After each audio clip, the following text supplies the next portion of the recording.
दोस्तों, जैसा कि हमने पिछले वीडियो में बात की थी, रोटेटिंग आर्मेचर टाइप अल्टरनेटर जो है उसकी वाइंडिंग जो है वो किस तरह से करते हैं ये हम जानेंगे।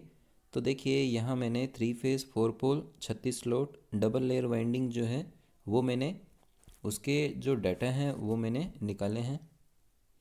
तो देखिए, यहाँ पर भी मैंने अभी तक जितनी भी वाइंडिंग की है वही फॉर्मूले यूज़ किए हैं।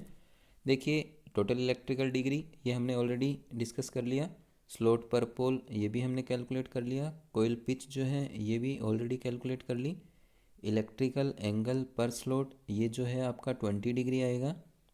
और देखिए, यदि आप 3 फेज़ के लिए 120 फेज़ शिफ्ट यदि आप करते हैं तो 6 स्लॉट जो है वो कंसिडर करने होंगे। आर जो है 1 से यदि आप स्टार्ट करते हैं तो वाई जो है 1 + 6 7 से स्टार्ट होगा, बी जो है वो 7 + 6 13 से स्टार्ट होगा। चलिए, अब हम इसकी वाइंडिंग बनाते हैं। तो देखिए, यहाँ यदि अपने रेड फेज से शुरू करें, आर फेज से यदि आप स्टार्ट करेंगे तो यहाँ देखिए 1 से यदि आप स्टार्ट करेंगे तो देखिए 1 + 9, क्योंकि कोयल पिच जो है आपकी कितनी है 9 है, तो 1 + 9 कितना हो गया 10 हो गया। ठीक है, और 10 के बाद आप आएंगे 2 पर, तो 2 + 9 कितना हो गया 11, और उसके बाद 3,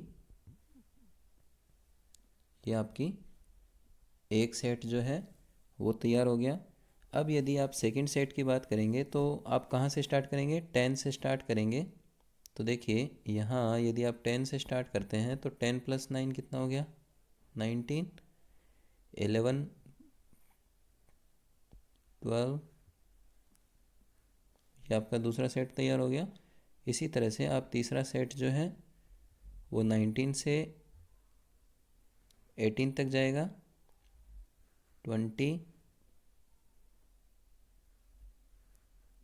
और ये आपका तीसरा सेट हो गया। चौथे सेट की यदि आप बात करेंगे तो 28 से स्टार्ट होगा, 28 + 9 कितना हो गया 37, लेकिन 37 है नहीं तो यहाँ आपका 1 पर जाएगा। ठीक है, और उसके बाद ये 1 पर जाएगा, ये 2 पर जाएगा,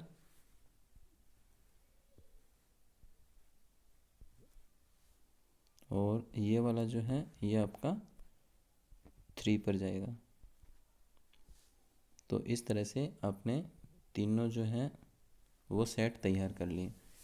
अब देखिए, यहाँ हम क्या करने वाले हैं, इन वाइंडिंग को पैरेलल में कनेक्ट करेंगे। तो पैरेलल में कनेक्ट करने के लिए क्या करेंगे, देखिए करंट की डायरेक्शन यदि आप देखेंगे तो यहाँ अपवर्ड रहेगी और यहाँ डाउनवर्ड रहेगी। ठीक है, और यहाँ यदि आप डाउनवर्ड करंट की डायरेक्शन ले रहे हैं तो यहाँ अपवर्ड और यहाँ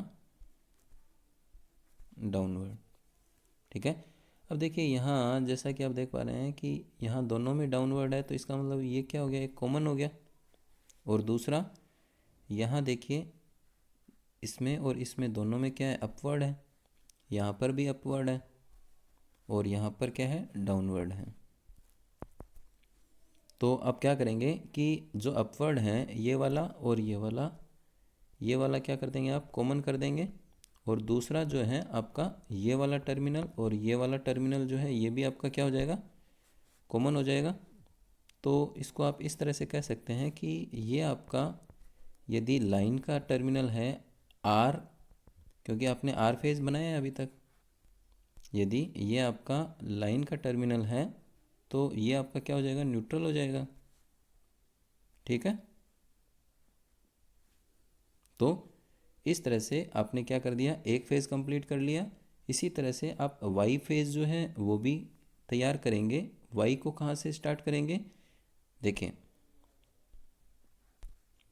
वाई क्या था 1 + 7, 1 + 6 कितना आया 7, तो 7 से स्टार्ट होगा।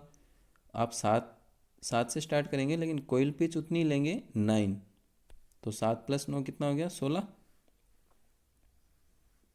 इस तरह से आप इसको भी कंप्लीट कर लेंगे। ठीक है, और सिमिलरली आप 16 से फिर से स्टार्ट करेंगे और इस तरह से आपकी वाइंडिंग जो है वो कंप्लीट होती जाएगी और आपके टोटल कितने टर्मिनल निकल कर आएंगे। जैसे कि एक फेज़ में आपके 2 टर्मिनल निकले, तो बाकी जो 2 फेज़ हैं उसके कितने हो जाएंगे, 4 टर्मिनल हो जाएंगे। तो टोटल आपके कितने हो गए, 6 टर्मिनल। तो इसको आप स्टार और डेल्टा में कनेक्ट कर सकते हैं। ठीक है, तो आज के लिए दोस्तों इतना ही। अगले वीडियो में इसके हम डेटा जो है वो कैलकुलेट करेंगे, नंबर ऑफ़ टर्न्स किस तरह से निकालते हैं और कंडक्टर का जो साइज़ है वो किस तरह से कैलकुलेट करेंगे। वीडियो देखने के लिए धन्यवाद दोस्तों।